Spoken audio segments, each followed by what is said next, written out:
نے جو زن فرعون ہے، زن فرعون، اس نے نبی پالا ہے، نبی پالا بے شک، اور اس نے ڈیمانڈ کی ہے اللہ سے۔ قرآن کہتا ہے بیتن فی الجنہ، کیا بات ہے، ابن لی بیتن فی الجنہ، ارے اللہ تیرا نبی پالا ہے، معمولی بات نہیں ہے، جنت میں میرا گھر بنا۔ یہ جو موسیٰ کو پالے وہ فرعون کی زوجہ ہو، اس کا بھی گھر جنت میں بن جائے، اور جو محمد کو پال کے دے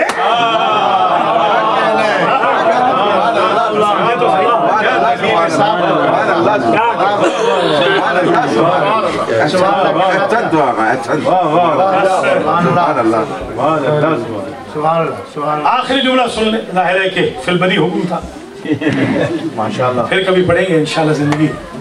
جو آج کی تقریر تیار کی تھی وہ توصیف صاحب کے ہاں پڑھ دیں گے،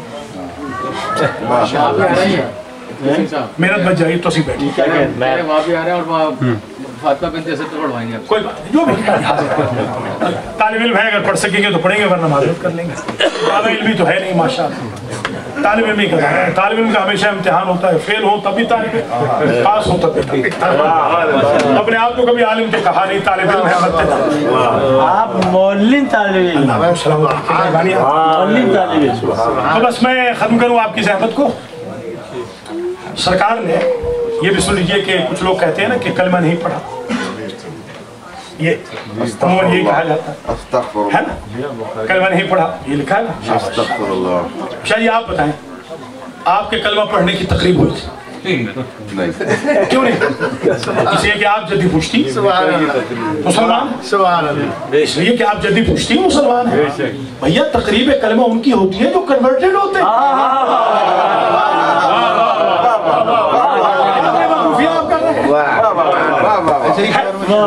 تو ان کی جو کنورٹڈ ہے، ابو طالب کنورٹڈ تھوڑی تھا، جو بھائی برد مسلمان ہیں ان کی تھوڑی تقریب کلمہ۔ اور یہ بھی ذہن نشین فرما لیجیے کہ ایک آیت ہے قرآن کی، یہ سن لیں تاکہ یہ موضوع تشرح نہ رہ جائے، بس آخری جملے ہیں، اِنَّكَ لَا تَهْدِي مَنْ أَحْبَبْتَ وَلَكِنَّ اللَّهَ يَهْدِي مَن يَشَاءُ وَهُوَ أَعْلَمُ بِالْمُهْتَدِينَ۔ اے میرے حبیب، جو تیرا محبوب ہے نا، اسے تو ہدایت نہیں کر سکتا، اور اللہ جسے چاہتا ہے ہدایت کر، بے شک، اور اللہ کے پاس فہرست ہے ہدایت یافتہ لوگوں کی۔ یہ اکلوتی آیت ہے پورے قرآن کی جو سرکار ابو طالب کے خلاف استعمال ہوتی، صرف ایک ہی آیت۔ آج میں ثابت کروں گا کہ یہ آیت حق ابی طالب میں نازل۔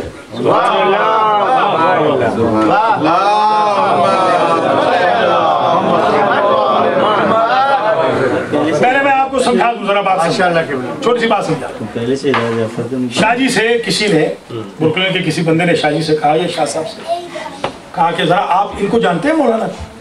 انہوں نے کہا میں تو 90 سے جانتا ہوں، 91 سے جانتا ہوں، وہ بیچارے ابھی واقف ہوئے تھے، ٹھیک ہے نا۔ اب یہ مثال ذہن میں رکھیے، قرآن یہ کہہ رہا ہے اِنَّكَ لَا تَهْدِي مَنْ أَحْبَبْتَ، اے میرے حبیب جو آپ کا محبوب ہے نا، اسے آپ ہدایت نہیں کر سکتے، وَلَكِنَّ اللَّهَ يَهْدِي مَن يَشَاءُ، لیکن اللہ جسے چاہتا ہے ہدایت کر سکتا ہے۔